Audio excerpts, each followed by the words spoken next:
안녕하세요. 전 30 후반에 세무사 일을 하고 있는 남성입니다. 제가 이렇게 사연을 보내게 된 건 과거 결혼 생활을 하며 아내와 있었던 일들과 느낀 바를 여러분들께 설명해 드리고 싶기 때문입니다. 저와 어머니가 겪으며 느낀 교훈이 지금 이 이야기를 듣고 계신 분들께 도움이 될 거라고 생각하거든요. 혹시 저와 같은 일을 겪고 있거나 아니면 저희 어머니와 같은 상황에 놓이신 분들이라면 제 이야기를 듣고 지금이라도 올바른 선택을 하셨으면 좋겠네요. 벌써 서울 생활만 해도 십수년이 돼 매캐한 서울 공기가 익숙한 저는 원래 공기 좋고 물 맑은 강원도에서 나고 자란 시골 촌놈이었습니다. 아버지께서는 부사관 출신의 군인이셨고 어머닌 아버지께서 근무하시던 부대 인근 주민이라 두 분이 결혼하신 뒤에도 쭉 부대 근처에서 지내셨거든요. 그래서 저도 너무나도 당연히 군부대 근처 마을에서 자랐죠. 그러다 군인이셨던 아버지께서 훈련 중 사고를 당하시며 세상을 떠나셨고 그 뒤로 저희 집이 많이 흔들리게 됐습니다. 제가 유치원생이 되기도 전에 아버지께서 돌아가시게 됐는데 집안의 가장이시던 아버지께서 돌아가시니 경제적으로 어려워질 수밖에 없었어요. 더군다나 이른 나이에 아버지를 만나 가정을 꾸리셨던 어머니께서는 사회 경험이 많지 않았고 군인들 상대로 경제가 돌아가는 지역이다 보니 어머니께서 하실 만한 일자리도 마땅히 없었습니다. 아버지 이름으로 나오는 연금과 위로금이 있었지만 그 돈들 중 일부는 연로하신 할머니께 보내드려야 했기 때문에 항상 돈이 부족할 수밖에 없었죠. 그래서 어머니는 어쩔 수 없이 큰 도시까지 출퇴근을 하시며 일을 다니셔야 했습니다. 주변에 저를 맡길 가족이라도 있었다면 어머니께서 조금 덜 고생하셨을 텐데 외할아버지께서 제가 초등학생일 때 돌아가시게 되며 저를 맡길 곳이 없었어요. 그래서 어머니께서 홀로 고생이 참 많으셨죠. 그런 상황에서도 어머니께서는 자신의 힘든 모습을 저에게 보이려 하지 않으셨습니다. 오히려 밝은 모습만 보이셨고 저에게 뭐든 풍족하게 지원해 주시려고 하셨죠. 덕분에 편부모 가정에 어머니와 같이 보내는 시간은 적었지만 항상 사랑을 듬뿍 받고 있다는 걸 느낄 수 있었어요. 그리고 어머니께서 고생하시는 게 모두 다 저 때문이라는 걸 알았기 때문에 꼭 어머니께 효도를 하고 싶었죠.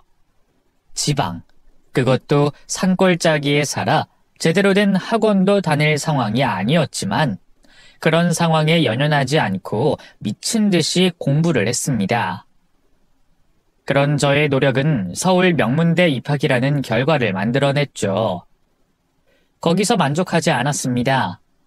애초에 저는 더 먼 미래를 보고 있었기 때문에 대학 입학이 진짜 시작이라고 생각했죠. 학점 관리도 중요했고 앞으로 제 진로에 대해서 준비도 해야 됐습니다. 그래서 신입생 때 여기저기 불러대는 술자리를 모두 거절하고 전 항상 중앙도서관에서 살다시피 했어요. 대학을 들어가서도 제 뒷바라지를 하시느라 고생하시는 어머니 생각에 최대한 빨리 대학을 졸업하고 지체하는 기간 없이 회사에 취업을 해야 한다고 생각했으니까요. 그래서 짧은 군복무 기간 동안 진로를 결정했던 저는 학교 생활과 동시에 세무사 시험 준비를 하게 됐습니다. 군복무 전이나 후나 시간을 허투루 쓰지 않았던 저는 대학 졸업 전 시험에 합격하게 됐고 졸업을 하기 직전 대형 세무법인 회사에 취업을 하게 되며 원하던 바를 이루게 됐죠. 다른 전문직보다는 인정을 덜 받는 직업군이긴 하지만 그래도 저 혼자 서울에 보금자리를 구할 수 있을 만큼의 능력은 갖출 수 있었습니다. 그래서 취업을 하고 바로 했던 일들 중 하나가 어머니를 서울로 모시고 오려는 거였어요. 이제덜은 고생하시지 말고 편히 지내셨으면 좋겠다는 마음에서 말이죠. 그런데 어머니께서 끝내 서울에 모시고 가려는 제 제안을 거절하셨습니다. 말씀은 서울 생활이 답답할 것 같다고 하시는데 아마 저를 배려해 주신다고 거절하셨을 거예요. 결국 어머니와는 떨어져서 지내게 됐지만 최대한 자주 찾아가 뵙고 여유 시간이 조금만 나면 어머니와 여행을 떠나며 제가 어머니께 받은 사랑을 그대로 돌려드리려고 노력했죠. 그렇게 어머니와 회사 일 빼고는 이렇다 할 일이 없던 저의 인생에 한 여자가 찾아오게 됩니다. 지인들과 모임을 가지던 중 알게 된 사람이었는데 그 사람이 바로 제 아내가 될 사람이었죠. 아내는 연애 때만 해도 굉장히 헌신적인 사람이었습니다. 제가 특정 기간 회사 일로 정신이 없을 때 제가 지내던 집으로 찾아와 집안 정리와 반찬을 해놓고 가거나 정성스럽게 만든 도시락을 건네주곤 했죠. 그런 일들이 연인들 간에는 그다지 특별하지 않을 수도 있겠지만 아내 역시도 당시에는 회사를 다니고 있었기 때문에 당연한 일로 치부할 수는 없었어요. 제가 사는 집을 청소하고 저를 위해 요리를 만드는 시간에 자기도 당연히 쉬고 싶을 테니까 말이죠. 그렇게 헌신적인 아내를 보며 전 결혼을 꿈꾸게 됐습니다. 아내 역시 저와 결혼하기를 바라고 있었고요. 그렇게 서로의 뜻이 맞다 보니 자연스럽게 결혼 이야기를 양가 부모님께 하게 됐고 별다른 문제 없이 식을 올리게 됐죠. 그리고 식을 올린 다음 아내는 회사 일이 바쁜 저를 위해 내조를 해주겠다며 다니던 회사를 그만두고 가정주부로서의 삶을 살게 됐습니다. 저도 제가 버는 돈이 적진 않았기 때문에 아내가 회사를 그만두는 걸 말리진 않았어요. 다만 저 때문에 자신의 사회 경력을 끊는 것 같아 미안해했는데 아내는 자신이 바라는 게 제 내조를 하는 가정주부라고 말해줬죠. 덕분에 무겁던 마음이 편해질 수 있었어요. 그렇게 시작하게 된 결혼 생활은 딱 6개월 동안만 제가 기대했던 행복한 생활을 할 수 있었습니다. 아내가 신혼 6개월이 넘어가자 조금씩 변해가기 시작했거든요.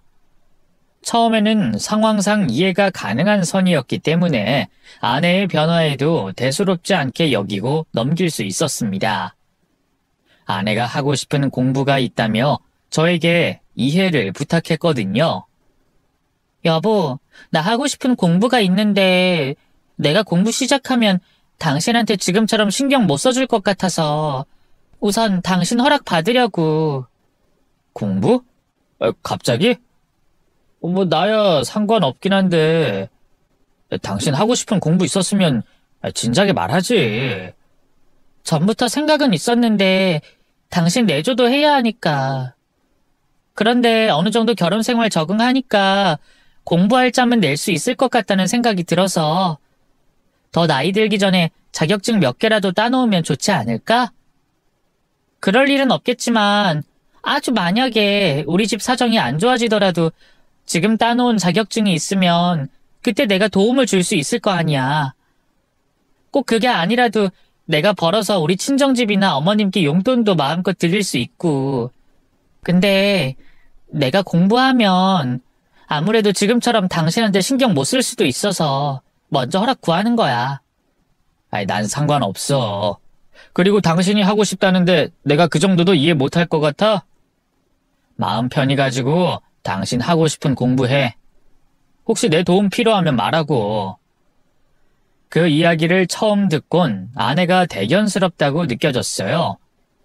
제가 벌어오는 돈으로 생활해도 충분히 여유롭게 생활할 수 있는데 집안의 보탬이 되기 위해 또 자신의 자아 성취를 위해 공부를 하겠다니 예뻐 보일 수밖에 없었죠. 그래서 아내를 적극적으로 지원해 주려고 했습니다. 회사 일이 바쁠 때야 도와줄 수 없어도 여유가 있을 때는 집안일을 해줄 수 있었으니까요. 그래서 제가 회사 일을 하면서 공부를 하는 아내를 위해 집안일들을 대신해줬죠. 아내의 집안일을 대신한다고 해도 제가 가사일 전부를 하는 것도 아니었어요. 청소와 요리를 하는 횟수가 많아지는 것뿐이었죠. 그런데 어느 날부터인가 아내가 아예 집안일을 신경 쓰지 않았습니다. 공부하느라 정신없고 바쁘다고 해도 자기가 먹고 씻고 난 뒤 생긴 집안일들은 할 수 있는 거잖아요. 그런데 제가 올 때까지 방치를 하더라고요. 처음에는 좋게 생각하려고 했죠. 뭐 공부하다 보니 깜빡한 거라고 생각했는데 그것도 아닌 것 같았습니다. 근무 시간 중 아내에게 전화를 한 적이 있었는데 여유롭게 밖에서 차를 마시고 있더라고요. 밖에서 차를 마신 게 문제가 아니라 그날 역시 설거지거리며 빨랫감, 집안 청소 등등 집안일들이 제가 올 때까지 잔뜩 밀려 있다는 게 문제였죠. 결국 저도 아내에게 이 문제에 대해서 말을 할 수밖에 없었어요. 여보, 당신 공부하느라 쫓기는 느낌은 이해하는데 이런 거 정도는 당신이 할 수 있는 거 아니야? 그때그때 하면 시간도 얼마 안 걸리고 이렇게 쌓일 일도 없잖아. 지금이야 회사 일이 여유로운 시즌이니까 내가 도와준다 쳐도 나 바빠지면 당신 집안일 도와줄 시간 없는 거 알지? 미안. 공부 시작하니까 빨리 끝내야 되겠다는 생각이 들어서 내가 너무 정신없이 살았네. 앞으로 신경 쓸게. 그리고 나 도와줘서 고마워. 잘못한 거 하나씩 따지고 들려고 꺼낸 이야기가 아니었으니 아내의 애교 있는 사과에 넘어가기로 했습니다. 또 제가 도와주기로 약속도 했으니까요. 그런데 문제는 제가 회사 일로 바빠지기 시작하면서부터 불거졌죠. 저희 회사가 하는 일이 세무 쪽이다 보니 특정 월이 되면 정말 시간이 어떻게 지나가는 줄도 모를 만큼 바빠집니다. 잠자는 시간이 너무 부족해 택시 이용은 기본이고 근처 호텔이나 사우나에서 생활하기도 하죠. 그러다 보니 집으로 퇴근하고 돌아올 때면 온몸에 힘이 하나도 없었어요. 그런데 그때도 아내는 집안일은 물론이고 저에게 대해서도 신경 하나 쓰지 않았습니다. 하물며 제 밥도 챙겨주지 않았죠. 오늘은 일찍 들어왔네? 아까 점심쯤 지나서 집에 일찍 들어갈 것 같다고 연락했는데 못 봤어? 옷도 갈아입고 눈도 좀 붙여야 될 것 같아서. 새벽에 일찍 또 나가봐야 돼. 우선 나 밥 좀 줄래? 씻고 바로 자게. 어머, 어떡하지? 집에 밥할 게 하나도 없는데. 점심에 당신 먹고 남은 거라도 있을 거 아니야. 정 없으면 그냥 간장 계란밥 해줘도 되고. 집에 먹을 게 뚝 떨어져가지고. 어쩌지? 우선 시켜 먹자. 아니면 나가서 먹을래?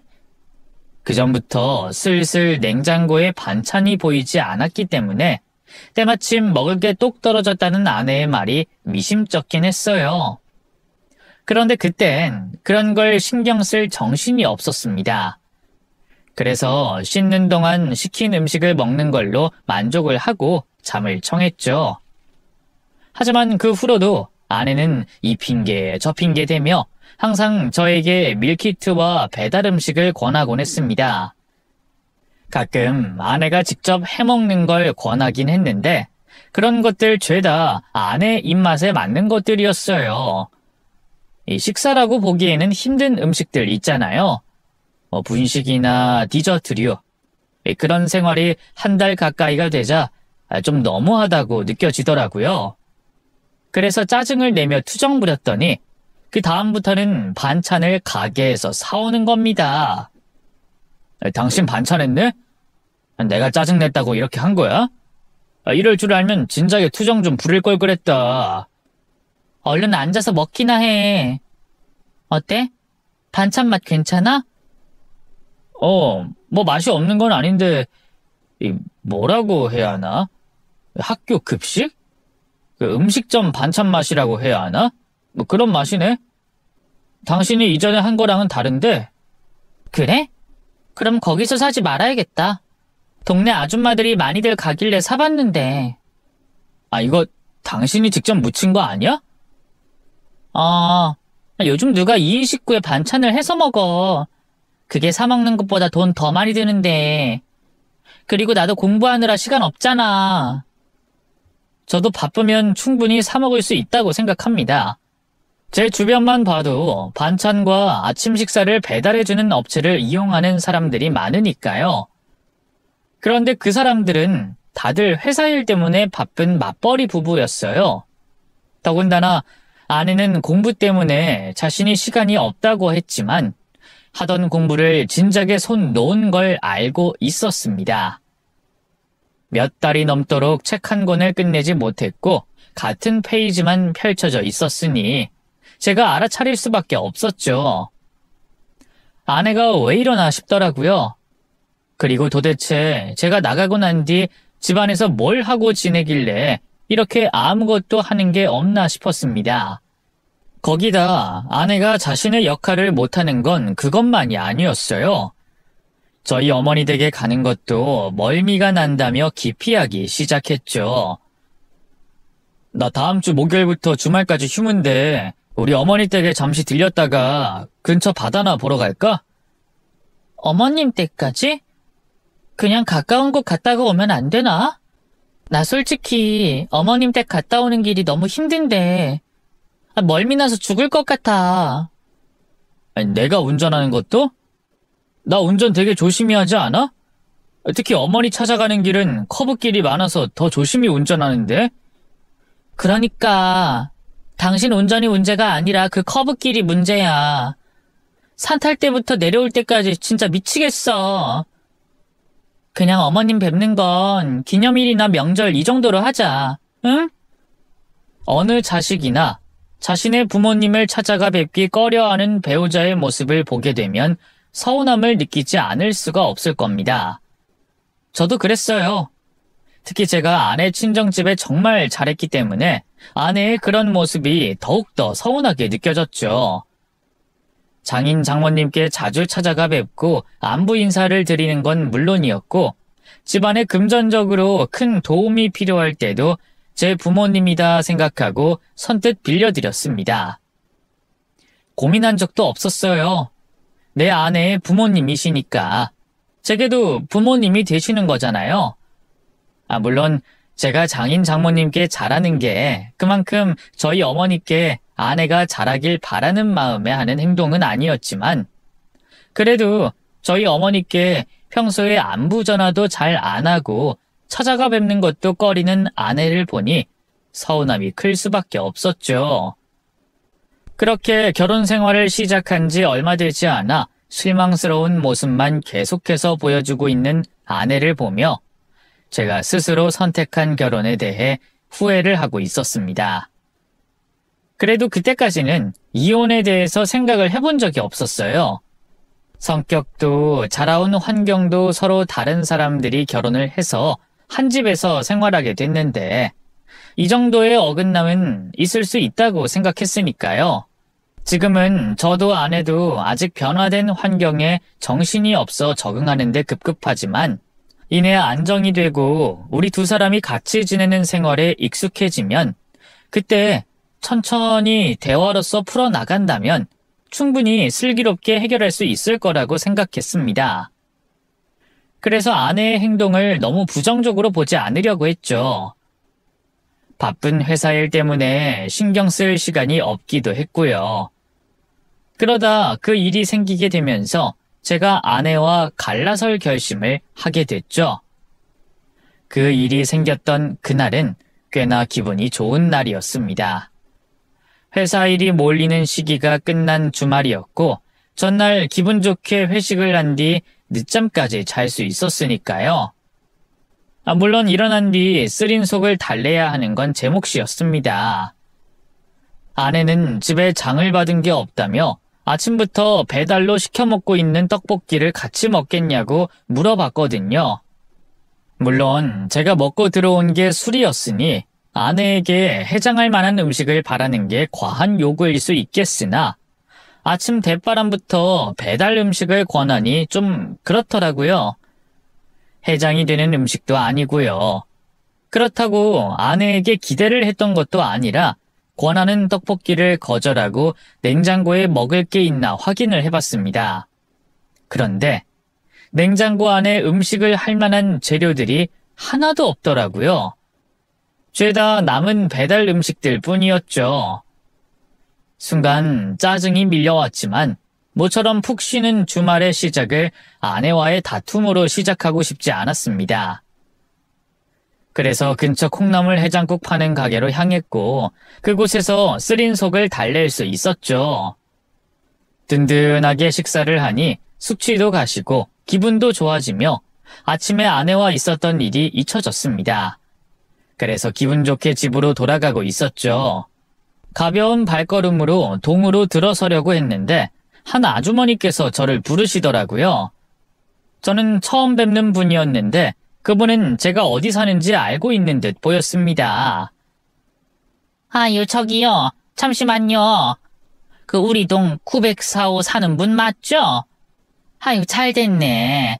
그 안 그래도 내가 찾아가려던 중이었는데 요즘 젊은 사람들은 입주자 회의도 안 나오고 아파트 단톡방에 뭘 올려도 대충 봐서 그런지 그냥 이렇게 하면 누가 다 치워줄 거라고 생각하는 것 같던데 원래 이렇게 하면 안 되는 거예요. 분리수거 다 하고 그래야지. 그냥 이렇게 이 근처에 두고 가면 누가 치워. 이 경비 아저씨들이 일일이 확인할 수도 없고 이 경비 아저씨들이 여기만 관리하는 것도 아니고 할 일이 얼마나 많은데. 그리고 내가 먼저 발견해서 다행이지 이 동 대표가 먼저 확인했으면 아마 난리 났을 거예요. 그 아저씨가 또 성격이 워낙... 저 말하시는 중에 죄송한데 누구시죠? 그리고 무슨 일 때문에... 아이고 내 정신 좀 봐. 나 여기 부녀회장. 904호 아내분과는 종종 오가며 인사했는데 이렇게 남편분과는 처음 뵙네? 그죠? 다름이 아니라 이거 904호 거 맞죠? 그 아니라고 하면 안 되지. 내가 바로 코앞에서 아내분이 두고 가는 걸 봤는데 열어보니까 음식도 상한 것 같지 않던데 그 아깝게 이 음식을 왜 다 버렸어? 네? 저희 아내가 음식을 버려요? 어머, 남편분은 몰랐나? 뭐 어쨌든 이번에는 반찬통에 든 비닐채 그대로 버리고 갔길래 내가 대신 버려줬어요. 여기 아내분 음식물 쓰레기 버리고 나온 요금 좀 나한테 보내줘요. 그리고 이번에 아내분이 사정이 있어서 그렇게 했겠지만 앞으로는 그런 실수 없도록 주의해달라고 전해주세요. 아내가 음식물 쓰레기를 버리는 거야 놀라운 일이 아니었지만 아주머니가 건네는 반찬통들을 보자 쉽사리 이해가 가지 않았습니다. 막 결혼을 했을 때 이후로는 그렇게 큰 반찬통들을 본 적이 없었거든요. 하물며 그보다 작은 반찬통들도 주방 한 구석에 처박히게 된 지 오래됐을 때였죠. 아내가 가게에서 반찬을 사가지고 오긴 하지만 대부분 가게에서 사왔던 그대로 팩에서 꺼내 먹었으니까요. 그리고 좀 이상했던 게 저희 집에서 쓰던 반찬통들이 아니었습니다. 어머니 댁에서 쓰던 반찬통이었거든요. 어머니께서 쓰시던 반찬통이라는 걸 알아보고는 아내의 행동을 의심하게 됐습니다. 그런데 앞뒤 상황이 잘 맞춰지지 않더라고요. 어머니께서 반찬을 보내주셨다고 해도 아내가 버릴 이유가 없었으니까요. 혹시 아내가 음식물 쓰레기를 버리러 왔다 갔다 하는 게 귀찮아서 어머니께 받은 큰 반찬통에다가 음식물 쓰레기를 모아두고 있었나라는 생각을 하기도 했죠. 그렇게 무슨 일인가 싶어 머리를 굴리고 있던 저에게 반찬통을 건네주시고 가시려던 아주머니께서 해줄 말이 남으셨는지 뒤돌아서는 저에게 다가오셨어요. 아참, 이거 거기 반찬통 안에 있길래 내가 확인을 하려고 한 건 아니고 뭔가 싶어서 만지작거렸는데 제대로 다 듣지도 않았으니까 너무 신경 쓰지 말아요. 그럼 아까 내가 말한 돈 내 통장으로 보내주고 난 이만 들어가 볼게요. 아주머니가 건네준 건 녹음기였습니다. 반찬통과 녹음기라니 어울리지 않는 조합이었죠. 이상한 일의 연속이었어요. 어머니의 반찬통들은 왜 여기 있으며 그 반찬통 안에 녹음기는 왜 들어가 있었던 건지 이해가 되는 게 하나도 없었죠. 우선 녹음기를 확인해 보기로 했습니다. 이 이해되지 않는 상황을 설명할 단서라도 있겠지 싶었거든요. 그렇게 틀어보게 된 녹음기에서는 아내의 목소리가 흘러나왔습니다. 저도 알고 있는 아내의 친구와 통화를 하는 내용이었죠. 그런데 그 내용이 많이 충격적이었어요. 아내가 저희 어머니에 대해 험담을 늘어놓고 있었거든요. 응, 유진아. 너 이 시간에 전화한 거 보면 또 너희 시엄마 왔다 갔나 보다? 너가 이제 척하면 척이구나? 그래, 오늘도 그 쓸데없는 짓 또 하고 갔다. 우리 대단한 시어머니께서. 저놈의 할망구는 나이도 있는데 힘들지도 않나 봐. 자기 아들 반찬 먹이겠다고 그 멀리서 여기까지 오는 걸 보면. 자식 새끼 사랑이 아주 대단하지 않니? 눈물 없이는 볼 수가 없어. 그러는 년이 그 멀리서 찾아온 시엄마 곧바로 쫓아내? 이번에는 얼마나 네 집에 있겠니? 아, 맞다. 내가 그거 말하려고 전화했는데 이제 아예 집 안으로도 못 들어오게 하려고. 방금 전에 왔을 때 내가 일 있어서 나가봐야 한다고 내쫓으려고 했거든? 그런데 우리 집 화장실을 쓰겠다는 거야. 아, 너무 어이가 없지 않아? 그래서 내가 아까 전에 나가야 하는 거 어머님 모신다고 계속 기다린 거라고. 안 된다고 하고 겨우 쫓아냈잖아. 이러다 나중에는 우리 집에서 차도 마시고 가겠다 하겠어. 아우, 너도 정말. 그래도 화장실 정도는 쓸 수 있는 거 아니야? 네 남편 집이기도 한데. 야, 그래서 내 남편 집이지 그 할망구 집이냐? 그리고 어딜 더럽게 같은 변기를 써? 집 앞에 나가면 카페고 상가고 화장실이 널리고 널렸는데 거기서 해결하면 되지. 뭐 어쨌든 이제 조금의 틈도 보이면 안 되겠어. 이렇게 넋놓고 있다가는 그 노인네가 우리 집에 자리 차지하는 건 한순간이라니까. 그래도 너 조금 조심하면서 해. 그러다 네 남편 알면 어떻게 하려고. 솔직히 지금도 매번 너희 시어머니가 가져다준 반찬 버리는 거 충분히 들킬 수 있는 상황인데. 야, 바쁜 남편이 이래서 좋은 거야. 집안에 무슨 일이 벌어지고 있는지 모르잖아. 그리고 우리 할망구 가장 바라는 게 자기 아들 행복하게 사는 건데 괜히 부부 사이에 틀어질 만한 일을 지 입으로 말할 것 같아? 지금도 내가 자기 아들 반찬 안 챙겨주는 걸 눈치채고도 뭐라 못하잖아. 그래서 반찬 가져다 주는 거야. 근데 그 이야기를 하겠어? 아유, 참 똑부러지십니다. 그래도 조심해서 나쁠 거 없으니까 적당히 해. 야, 그나저나 부럽다 얘. 돈 잘 버는 남편에 며느리한테 쩔쩔매는 시어머니까지. 여자 입장에서 이보다 더 좋은 상황이 어딨겠니? 너 결혼 하나는 정말 잘한 것 같아.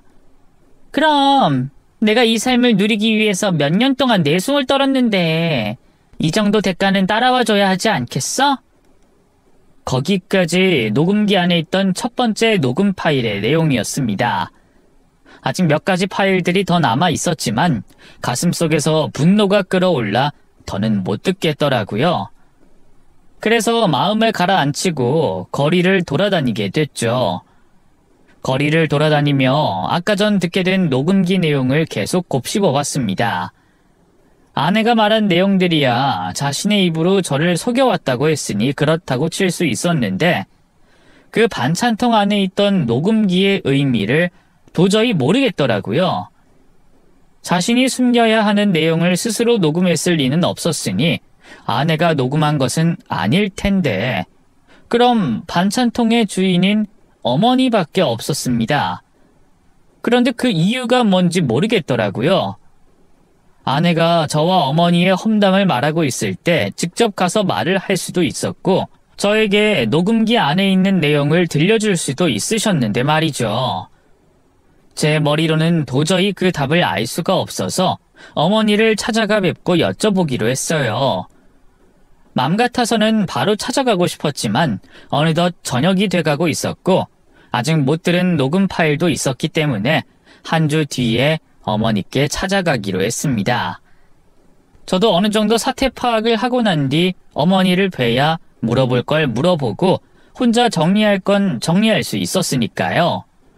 그렇게 아내에게는 아무것도 모른 척을 하면서 일주일을 보내게 됐죠. 나머지 녹음 파일들은 비슷비슷한 내용들이었습니다. 전부 어머니에 대한 험담들이었죠. 그러면서 왜 아내가 어머니를 무시하는지 알 수 있었어요.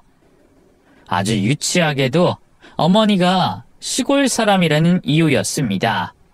어린아이도 아니고 그런 유치한 이유로 사람을 싫어하다니 어이가 없었죠. 아내는 친구들과 전화통화를 할 때마다 저희 어머니가 못 배웠다, 시골에서 벌레들과 살아서 더럽다, 온몸에서 소똥 냄새가 난다 등등 터무니없는 말들로 험담을 늘어놨어요. 아내가 친구들에게 한 말들 모두 사실이 아니었습니다. 설령 사실이었다고 해도 아내가 그런 이유로 어머니를 무시하고 싫어해서는 안 되는 거였어요. 남남이라고 해도 말이죠. 그뿐만이 아니었어요. 아내가 저도 무시하고 있었습니다. 제 욕을 한 날 역시도 어머니께서 반찬을 두고 가셨나 봅니다. 한참 동안 저희 어머니 욕을 하고 있었던 아내가 친구가 꺼낸 말을 듣더니 갑자기 제 욕을 하기 시작했죠. 그런데 참 별일이다. 너희 남편 보면 완전 도의적인데 어떻게 그런 엄마를 뒀을까? 야, 네가 내 남편을 겉으로만 봐서 그러지 살아보면 또 다를걸? 그냥 번듯하게 입혀놓으니까 네가 그런 인상을 받는 거지. 실상은 완전 촌놈이나 다를 거 없어. 애초에 식성부터 봐봐. 개천에서 난 용티를 그렇게 내고 싶은 건지 맨날 그놈의 풀떼기만 찾는 거 보라고. 그것뿐일까? 돈을 벌 줄만 알지 제대로 쓸 줄을 몰라요. 그리고 얼마나 촌스러운 줄 아니? 네가 도시적으로 보인다고 했지? 그거 전부 내가 꾸며놓은 거야. 내가 쪽팔리지 않으려고. 그렇게 꾸며놔야 내가 같이 다니기라도 하지. 머리부터 발끝까지 내가 안 챙겨주는 게 없어요. 그리고 돈 잘 버는 거 외에는 뭐가 없어. 사람이 진지하기만 하고 재미도 없고 재밌게 놀 줄도 모르고. 아, 하나 있네. 착하긴 해. 근데 그게 결혼 생활에 재미를 주는 건 아니잖아. 그래서 내가 이 남자랑 결혼한 걸 잘했다고 생각하다가도 가끔은 후회한다니까. 이러고 몇십 년을 더 어떻게 살아. 야, 그러면 너는 너 나름대로 재미라도 봐. 네 남편은 그렇게 바쁜데 네가 다른 남자 만나는 걸 알겠어? 그래서 나도 여러 방면으로 생각 중이다. 네 말대로 다른 남자 만나서 연애하다가 이놈이랑 이혼하고 재산 분할 받아서 젊고 몸 좋은 연하 데리고 살지. 이전에 들었던 내용들만으로도 제 마음은 이미 아내와 이혼하겠다고 기울어져 있었는데 그런 대화 내용까지 듣게 되니 더는 생각할 것도 없더라고요. 아내와 이혼하는 건 그 이야기를 듣고 난 후 기정사실 됐죠. 그래서 어머니께 찾아가 뵙는 걸 잠시 고민했습니다.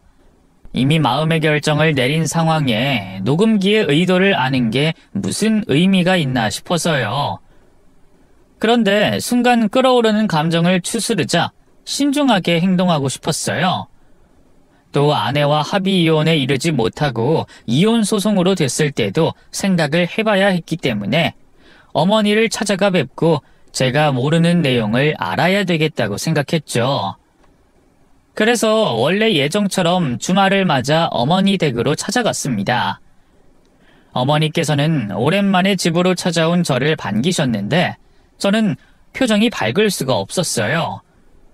제가 다는 알진 못하지만 어머니께서 아내에게 무시를 당해왔다는 걸 녹음기를 통해 조금은 알고 있었으니 죄송한 마음이 너무 크게 들었거든요. 도저히 밝은 얼굴로는 있을 수 없을 것 같아 어머니께 바로 반찬통과 녹음기를 꺼내며 어떻게 된 일인지, 녹음기의 의미는 무엇인지 여쭙게 됐습니다. 어머니, 이거 돌려드리려고 왔어요. 그리고 이 녹음기 무슨 의미로 어머니께서 아내에게 보내셨는지 제가 아무리 생각해도 모르겠더라고요. 사실 아내가 그런 짓을 하고 있다는 걸 알리시려면 저한테 직접 말씀하시면 되는 거고, 아내를 혼내려고 하셨다면 앞에서 말씀하셔도 되잖아요. 그런데 왜 반찬통에... 저 어머니께서 그 사람에게 무슨 일 당하셨는지 여기 녹음 내용 듣고 알고 있어요. 그러니까 솔직하게 말씀해 주세요. 아니, 그런데 네가 이걸 어떻게... 어머니께서는 제가 건넨 녹음기를 보시고 놀라셨지만 그것뿐이었어요. 흔들리는 눈동자와 달리 손사래를 치시며 아무것도 모른다고 말씀하셨죠. 어머니, 다 말씀해 주세요. 이건 왜 아내한테 몰래 보내신 거고 이전까지 무슨 일이 있었던 거예요? 어머니께서 말씀 안 하신다고 해결되는 게 아니에요. 어머니께서 저에게 말씀을 해주시든 안 해주시든 저 그 사람이랑 이혼할 거라고요. 뭐? 이혼? 얘 경모가 이혼이라니.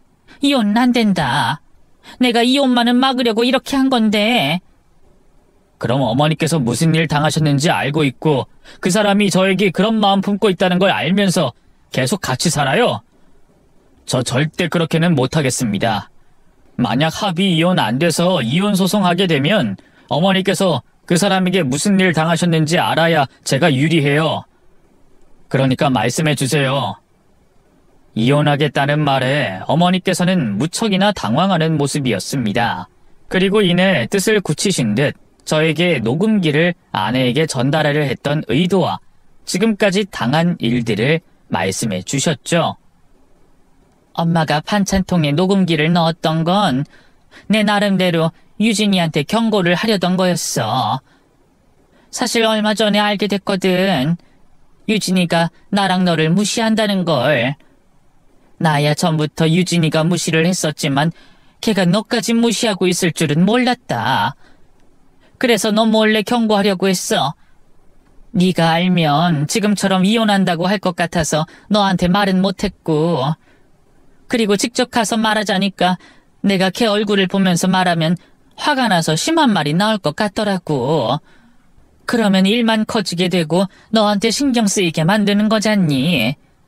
그래서 이렇게 녹음기로 내가 다 알고 있다는 걸 알려주면 걔도 알아서 조심하고 생각도 고쳐 먹을 줄 알았어. 제가 무시당하는 거야 제가 그 사람 선택한 일이니 어쩔 수 없는 거죠. 그런데 어머니는 다르잖아요. 어머니가 왜 며느리 되는 사람한테 무시를 받으세요? 어머니께서 뭘 잘못하셨는데요? 녹음된 거 들어보니까 어머니가 그 사람한테 잘못한 것도 없던데 왜 어머니가 저 때문에 그런 대접 받으면서 참고 계셨어요? 그런 대접 받고 계셨으면 저한테 말씀을 하셔야죠. 전 제가 그 사람한테 돈이나 벌어오는 사람으로 취급받는 것보다 어머니가 무시받았던 말이 더 화가 나요. 어머니 같은 시어머니가 어딨다고, 지가 뭐가 잘났다고 어머니를 무시하긴 무시해요. 그러면 그 여자한테 지금까지 무슨 일 겪으셨어요? 제가 아는 건 여기 녹음기 내용이 있는 정도예요. 또 반찬 버렸다는 거랑 제가 모르는 게 뭐가 더 있어요? 뭐 대단한 건 없다. 대부분 네가 없을 때 날 시어머니 취급하지 않은 거지.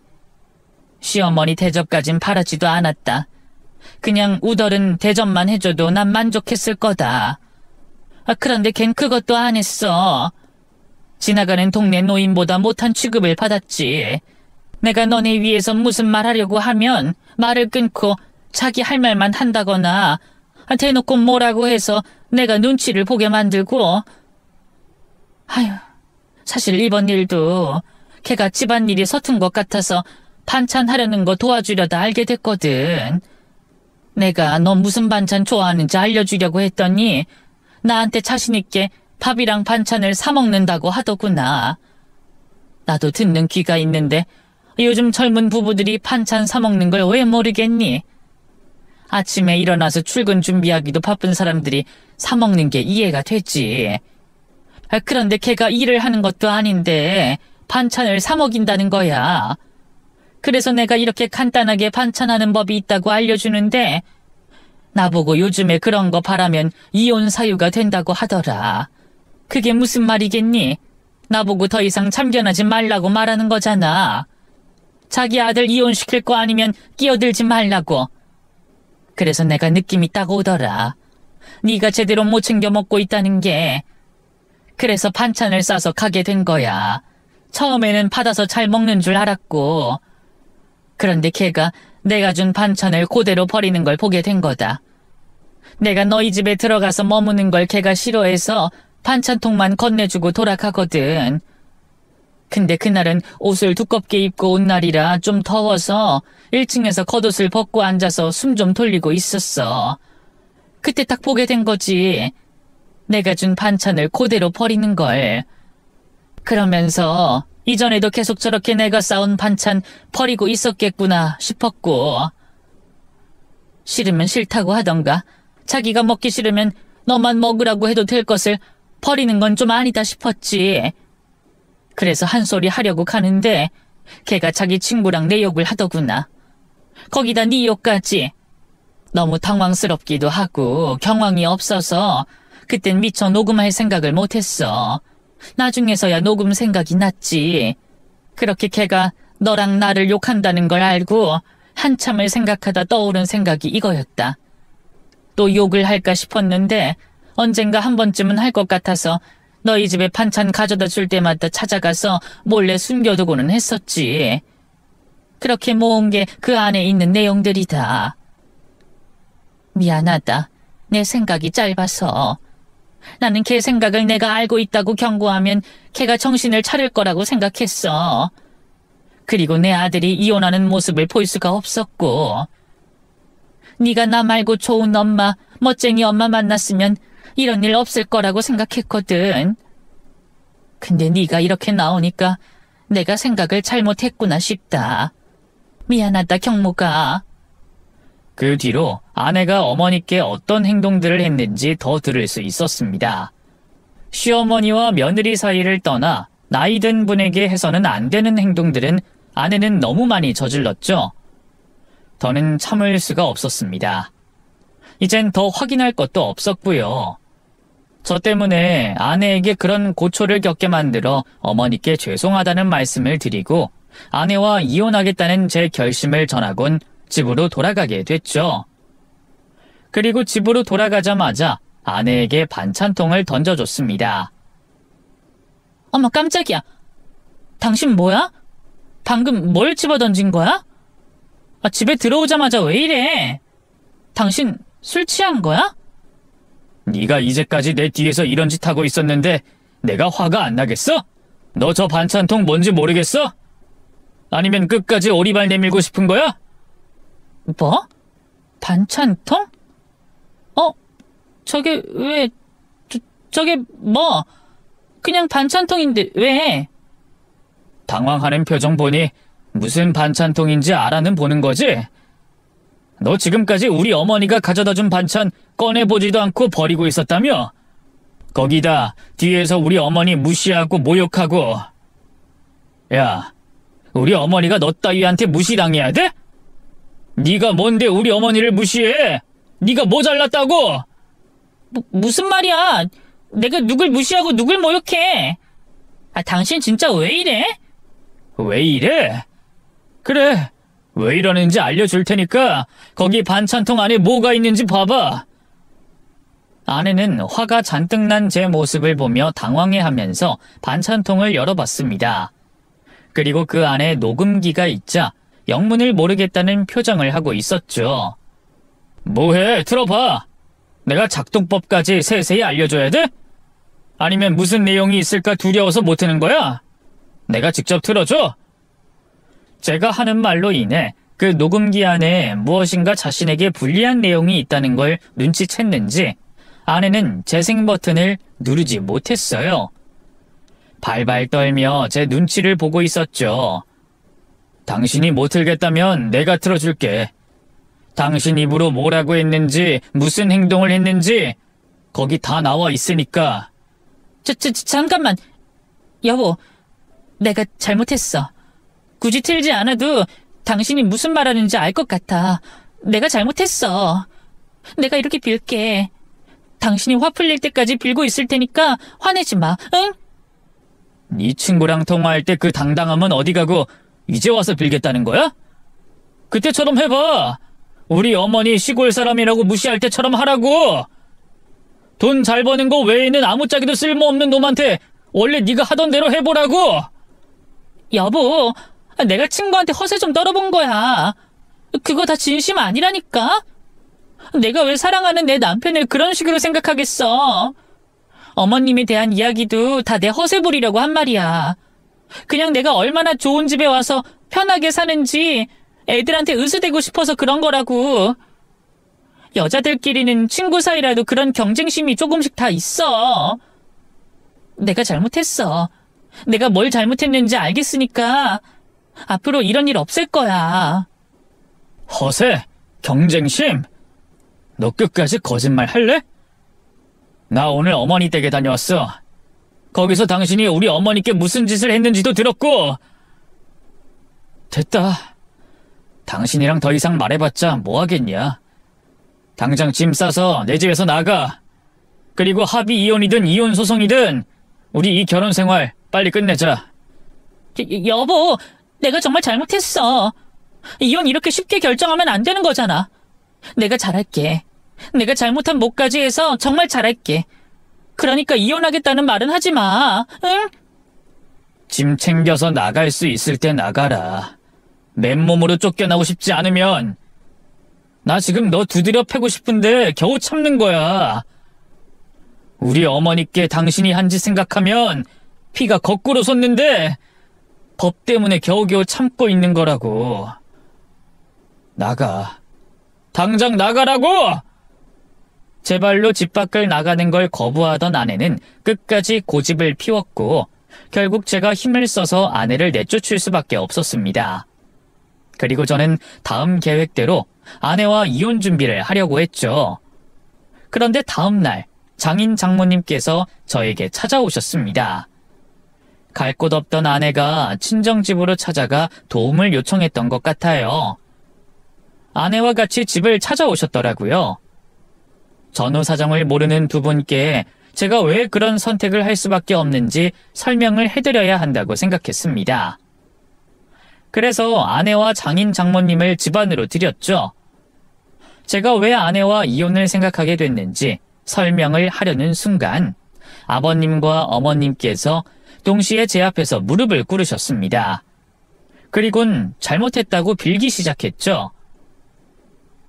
이서방, 자네가 왜 유진이를 내쫓았는지 다 알고 있네. 유진이가 솔직하게 다 말한 건 아니라고 생각하네만 얘 입에서 들은 것만으로도 자네 결정 충분히 이해하네. 우리 잘못일세. 내가 유진이를 잘못 가르쳤어. 정말 미안하네. 이서방, 나도 이랑 같은 뜻이네. 유진이가 잘못한 거야. 애가 워낙 철이 없어서 그래. 이 사돈께서 정성 들여 하신 반찬 버린 거, 또 집에 가사일 하는 애가 자네 안 챙긴 거 전부 잘못한 일이지만 그래도 이혼까진 너무하지 않나? 응? 이번만 용서하고 화 풀게. 우리가 이렇게 빌겠네.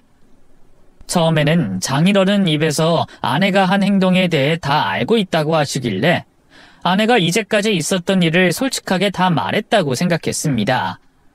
그런데 뒤이어 들려오는 장모님 말씀을 들어보니 제가 겨우 반찬 버린 것과 집안일을 안 한 걸 가지고 이혼을 선택한 거라고 생각하신다는 걸 알게 됐죠.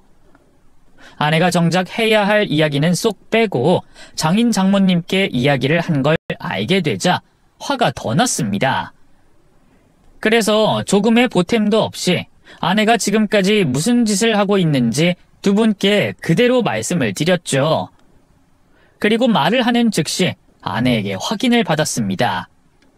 당연히 아내는 인정할 수밖에 없었고요. 이제껏 딸이 해온 만행을 알게 되신 장인어른과 장모님은 고개를 들지 못하셨습니다. 그리고 더는 용서를 해달라, 이혼을 다시 생각해달라는 말을 입 밖으로 꺼내시지 못하셨죠. 아무 말 없이 침묵을 지키시던 장인어른은 이 상황이 너무 부끄럽고 화가 나셨는지 직접 따님을 때리기 시작하셨어요. 한유진, 너 정말 정신 나간 거 아니냐? 어떻게 끝까지 거짓말을 해? 네 시어머니와 남편도 모자라 이제는 네 부모까지 기만하는 거야? 우리를 얼마나 부끄럽게 만들려고 이러는 거야? 내가 아무래도 착각을 한 것 같다. 결혼은 무슨 인간도 덜 된 걸 밖으로 내보내려 했다니. 너 앞으로 집 밖으로 다닐 생각도 하지 마라. 나갈 거면 우리 집 사람의 길 포기하고 나가. 연 끊고 나가라고. 장인어른이 딸을 무자비하게 잡아다 패는데도 장모님께서는 적극적으로 말리시지 않으셨습니다. 그렇게 한참 동안 자신의 딸을 물리적으로 교육하셨던 장인어른은 저에게 몇 번이고 미안하다는 말씀을 하시고 난 뒤에야 가족들을 데리고 돌아가셨죠. 이후 아내와 하게 된 합의 이혼은 이렇다 할 분쟁 없이 진행됐어요. 아무래도 장인 장모님께서 아내에게 압박을 하셨던 것 같습니다. 덕분에 시간적으로나 심적으로 큰 소모 없이 아내와 갈라서게 됐죠. 아내와 이혼하면서 저 역시 스스로에 대해 느끼는 바가 많았습니다. 제가 가정과 어머니를 둘러볼 여유가 있었더라면 이런 일은 사전에 방지하거나 알아차리지 않을까 하는 생각이 들었어요. 어머니께 효도를 하겠다, 성공해 행복한 가정을 꾸리겠다는 제 욕심 때문에 정작 제가 둘러보고 관심을 가져야 할 일들에 너무 소홀하지 않았나 싶었죠. 그래서 그 생각이 든 순간 회사를 나와야 되겠다고 생각했습니다. 직급이 올라간다 한들 큰 시스템에 속해 있다간 가족들을 둘러볼 수 있는 충분한 시간적인 여유가 생기지 않을 거라고 생각했거든요. 그래서 회사를 그만두고 이전부터 사무소를 차리려던 선배와 뜻을 같이 하기로 했습니다. 그 선배도 저와 비슷한 이유로 퇴사를 고민하고 있었거든요. 사무소를 차리더라도 바쁜 시기는 어쩔 수 없겠지만 그래도 회사에 속해 있는 것보다는 시간적인 여유가 더 보장될 것 같았죠. 이후 제가 한 선택이 옳은 선택이었다는 걸 시간이 지난 지금은 어머니와 쌓은 그동안의 추억으로 증명을 하고 있습니다. 사무소를 차린 뒤 어머니와 보낼 수 있는 시간들이 정말 많이 생겼거든요. 앞으로도 어머니와 이렇게 많은 추억을 쌓아가려고요. 그게 저 때문에 고초를 겪은 어머니께 제가 해드려야 하는 일이라고 생각합니다. 물론 좋은 여자 만나서 행복한 가정을 꾸리는 것도 남은 숙제지만요. 오늘 제가 해드린 이야기가 여러분들께 도움이 됐으면 합니다. 혹시 저희 어머니처럼 자식을 위해 또는 부모님을 위해 자신이 겪고 있는 어려운 상황을 견뎌내고 있는 분들께 옳은 선택을 할 수 있는 도움이 됐으면 좋겠네요. 그럼 제 이야기는 여기까지 드리겠고 인사드리고 물러나도록 하겠습니다. 이야기 들어주셔서 감사합니다.